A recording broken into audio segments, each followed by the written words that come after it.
सकाळचे 4 वाजले. सुधीर ठरवल्याप्रमाणे हळूच उठला.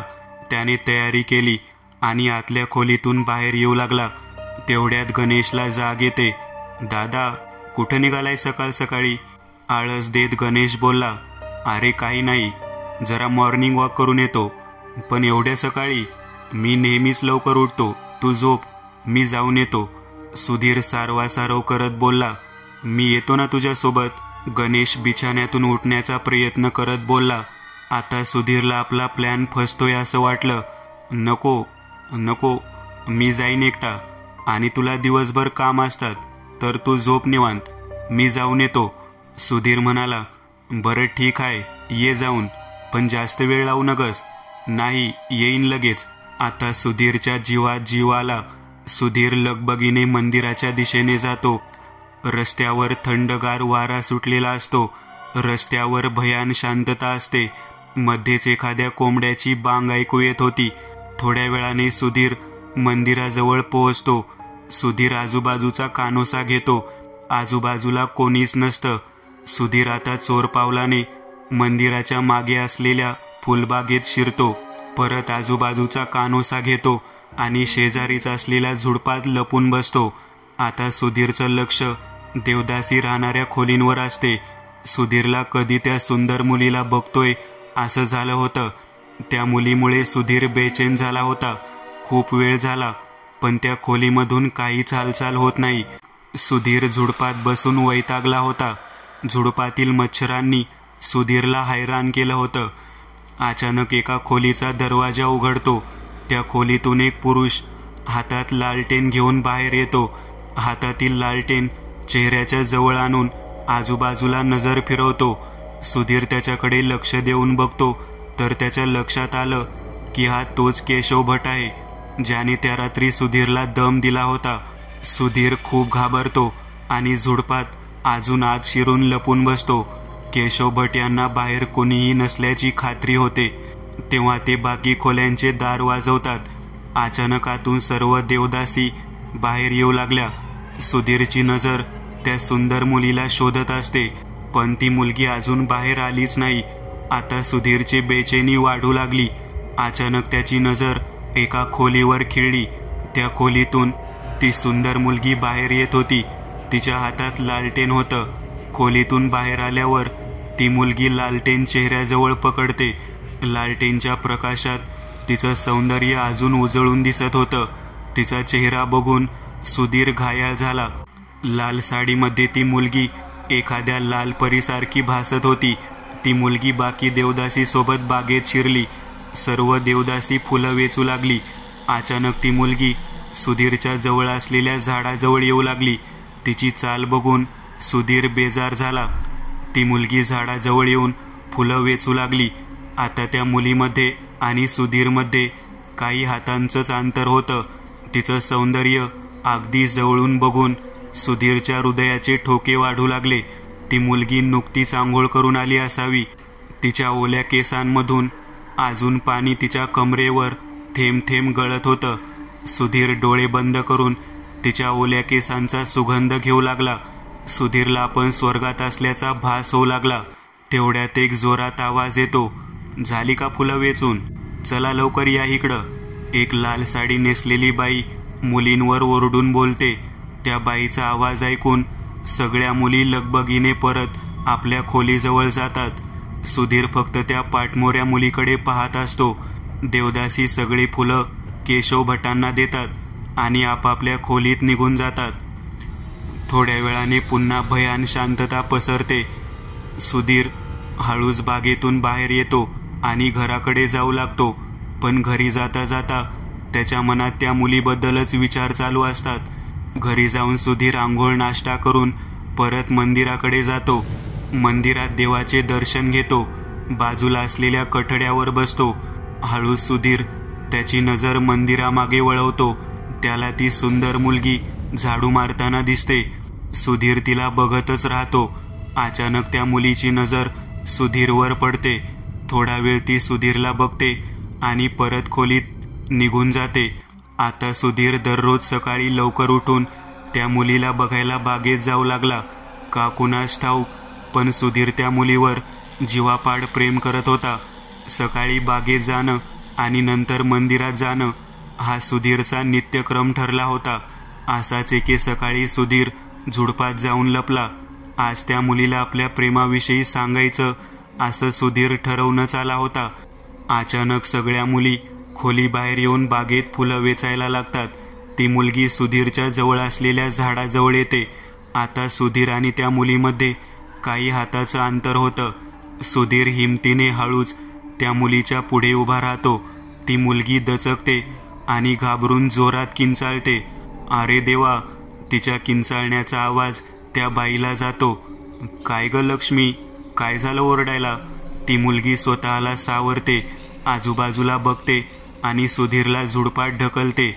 काही नाही मावशे, एक बेडूक आला होता पायाखाली म्हणून ओरडली. ती मुलगी घाबरत घाबरत बोलली. थोड्या वेळाने सर्व मुली आपापल्या कामात मग्न झाल्या. सुधीरला कळत नव्हतं की ती मुलगी खोटं का बोलली ते. सुधीर हळूच तिला झुडपामध्ये खेचतो. ती मुलगी घाबरते. सुधीर तिला जवळ खेचतो. हे बघ, हे चुकीचं आहे, तू इथून निघून जा. मावशीने बघितलं ना तर तुला लय मारतील. ती मुलगी कळकळीने बोलते. मला एक सांग, मला मार भेटेल म्हणून तू काय एवढं टेन्शन घेतलंय? सुधीर तिला अजून जवळ खेचत बोलला. हे बघ, तू चुकीच्या जागी आला आहेस, उगाच जीवाला मुकशील.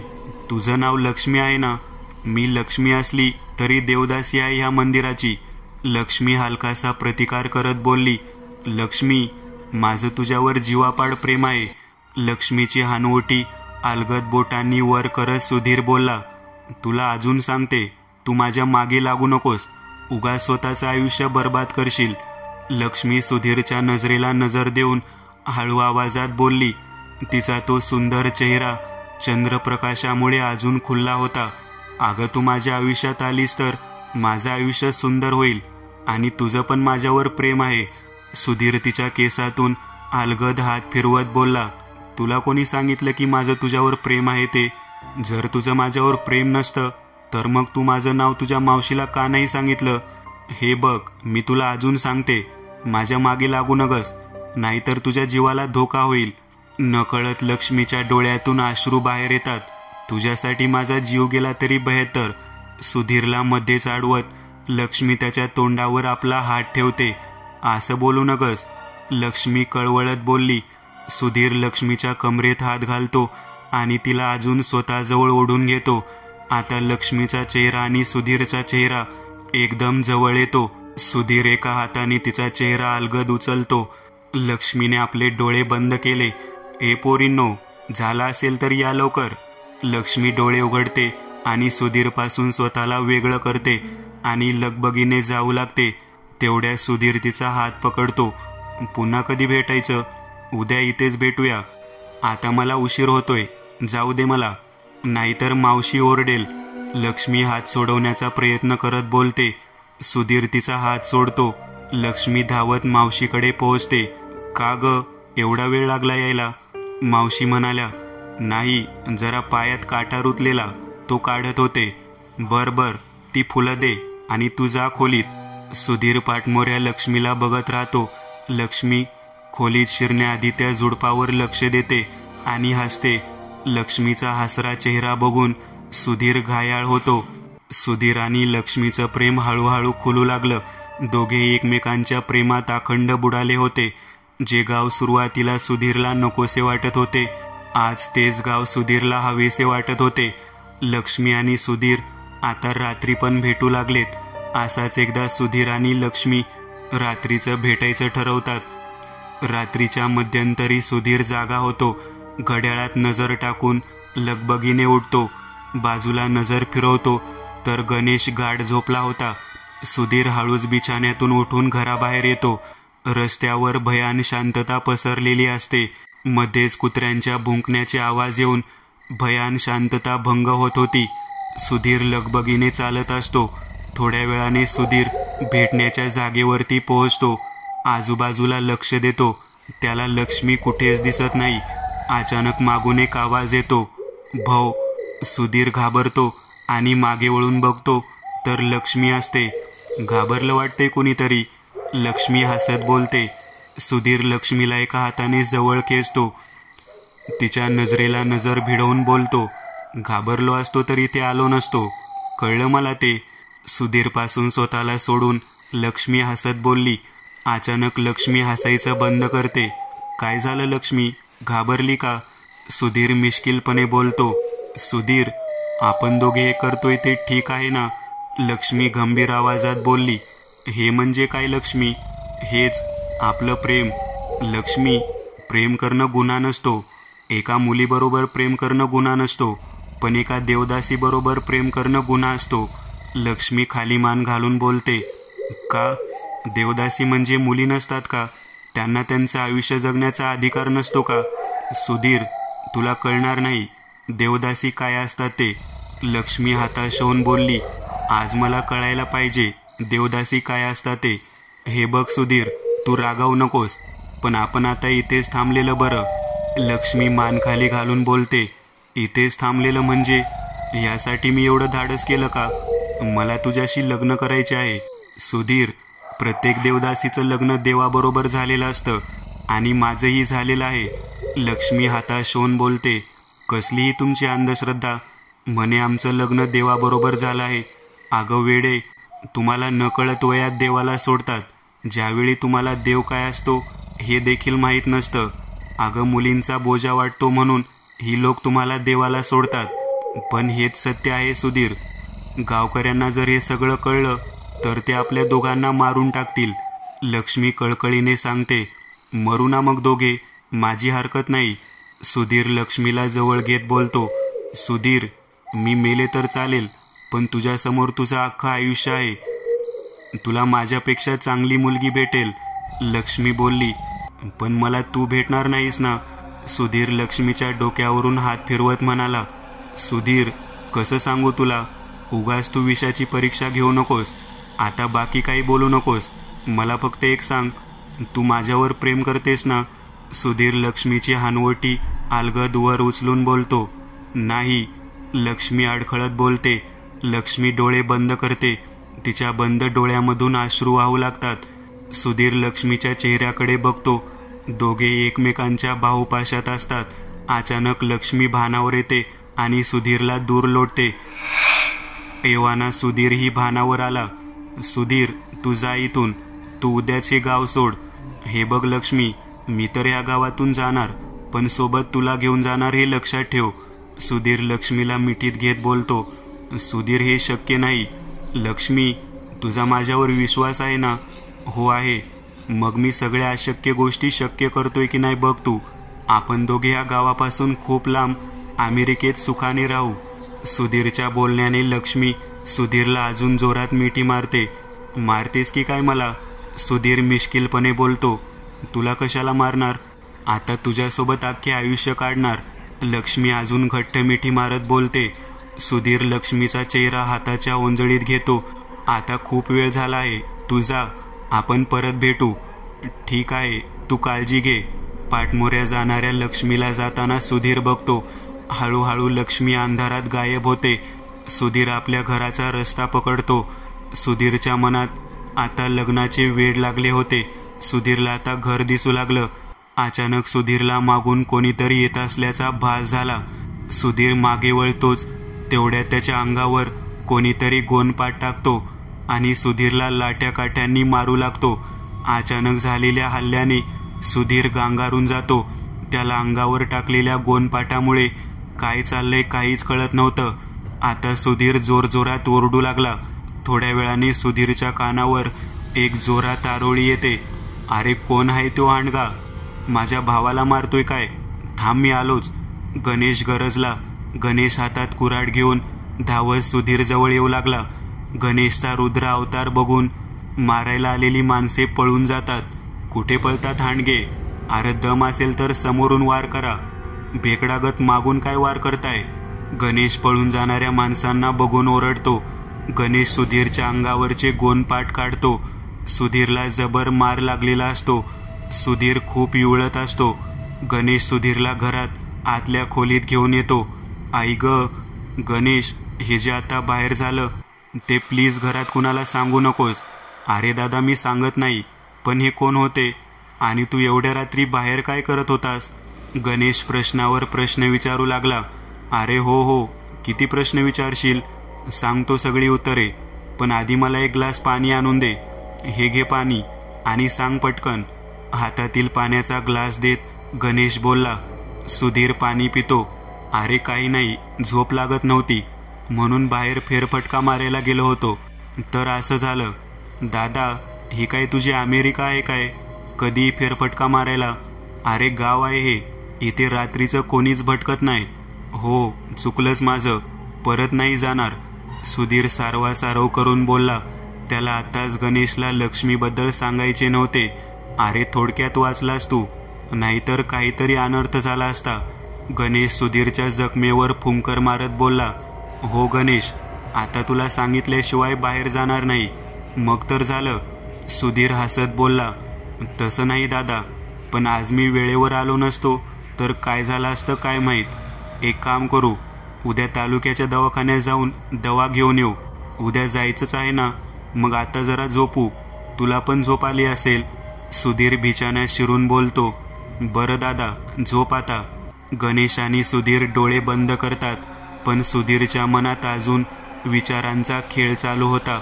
कोणी मारलं असेल मला? कुणाला कळलं नाही ना लक्ष्मी माझ्या प्रेमाबद्दल? का कोणी जाणून बुजून करतंय हे?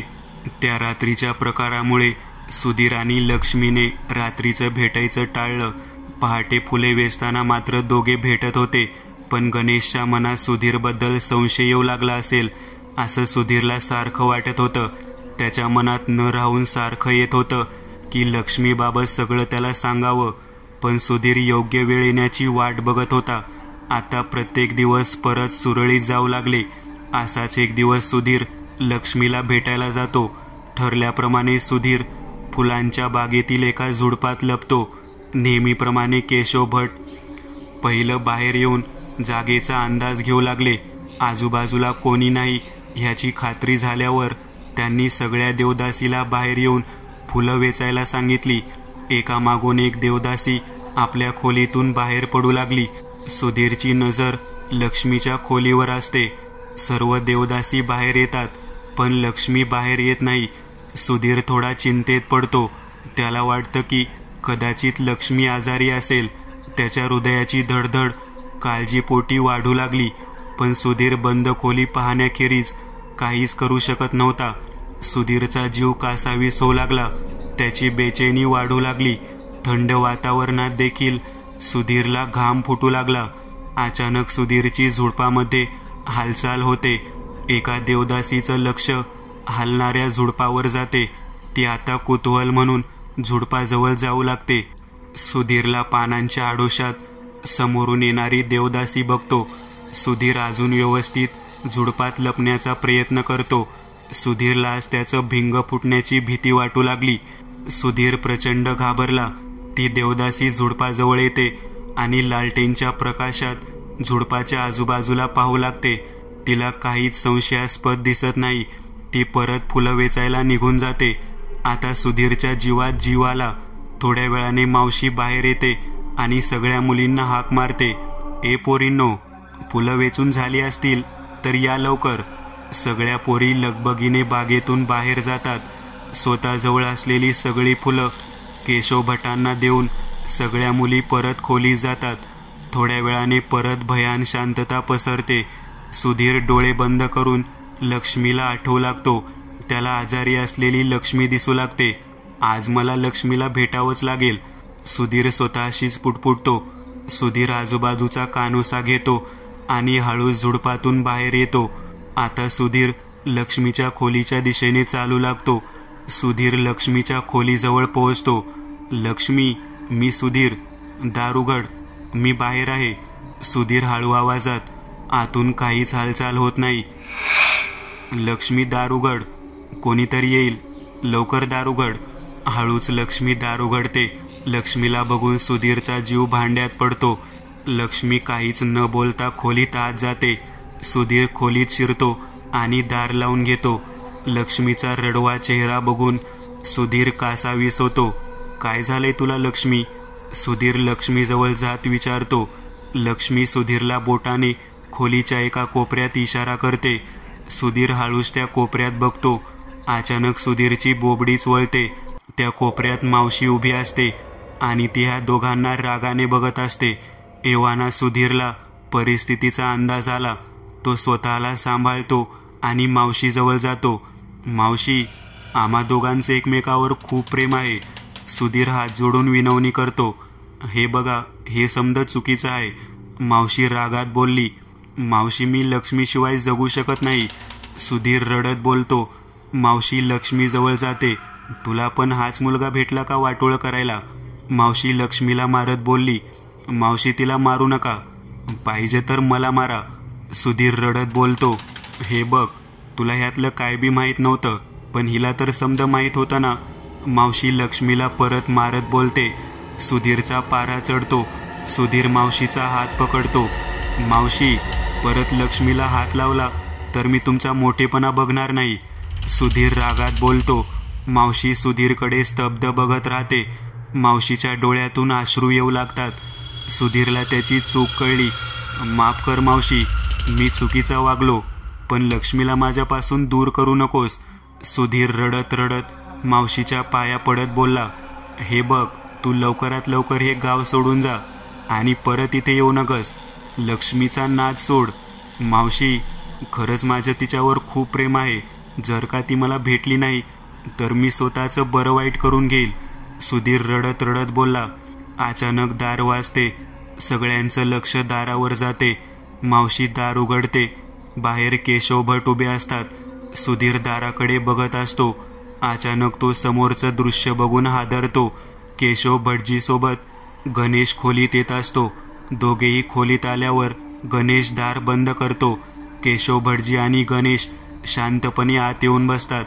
लक्ष्मी, मावशी आणि सुधीर खाली मान करून उभे असतात. खोलीमध्ये भयान शांतता असते. कोणीही कोणाशी बोलत नाही. अचानक शांतता भंग होते.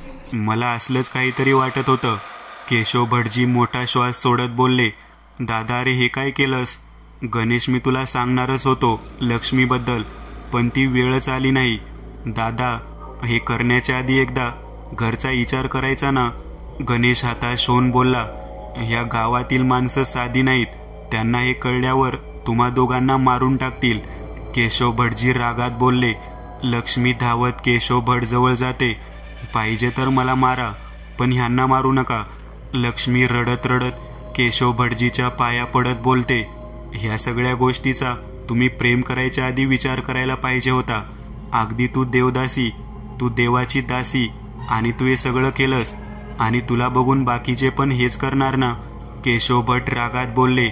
माझं चुकलं काका, त्यांना माफ करा, मला जी शिक्षा द्यायची आहे ती द्या, पण त्यांना मारू नका, लक्ष्मी रडत रडत बोलली. लक्ष्मी, नको रडू, अगं तुझ्यासाठी मला मृत्यू जरी आला तरी बेहतर, असं अभद्र बोलू नका, लक्ष्मी रडत रडत बोलली. दादा, ही अमेरिका नव्हे, हे गाव आहे आणि ते गावाची परंपरा चालते, गणेश हाताश होऊन बोलला. कसली गावची परंपरा? अरे ही कसली अंधश्रद्धा तुमची, हिचं वय तरी काय आहे? तुमच्या अंधश्रद्धेमुळे तुम्ही लक्ष्मीसारख्या मुलीचं आयुष्य बर्बाद करतात. यांना पण जगण्याचा अधिकार आहे ना. गावातील प्रत्येक पुरुष ह्या मुलींवर वाईट नजर टाकतात. तुमच्याच गावातील लोक ह्यांना वेश्या म्हणून बघतात आणि तुम्ही म्हणतात गावची परंपरा. अरे मी तर ह्या मुलीसोबत लग्न करून तिला चांगलं आयुष्य देणार आहे आणि ते पण तुम्हाला पटत नाही. जाऊन दे, तुम्हाला काय करायचं आहे ते तुम्ही करा, आम्हाला मारायचं असेल तर मारून टाका, सुधीर वैतागून बोलतो. तू किती जरी बोलला तरी सत्य हेच आहे आणि तुला मान्य करावंच लागेल, केशव भटजी ओरडत बोलतात. केशव काका, मला समजून घ्या एकदा, आम्हा दोघांचं खरंच एकमेकांवर प्रेम आहे, सुधीर केशव भटजींना विनवणी करू लागला. तुला कसं सांगू, गावकऱ्यांची नजर आधीच तुझ्यावर होती. आधी म्हणजे? सुधीर प्रश्नार्थक भावनेने विचारतो.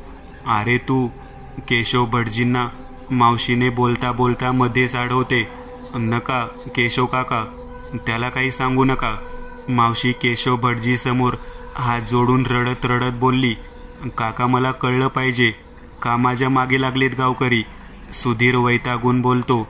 दादा, ते महत्वाचं नाही, तू उद्याच अमेरिकेला जा, गणेश सुधीरला समजावत बोलला, गणेश तू गप्प बस.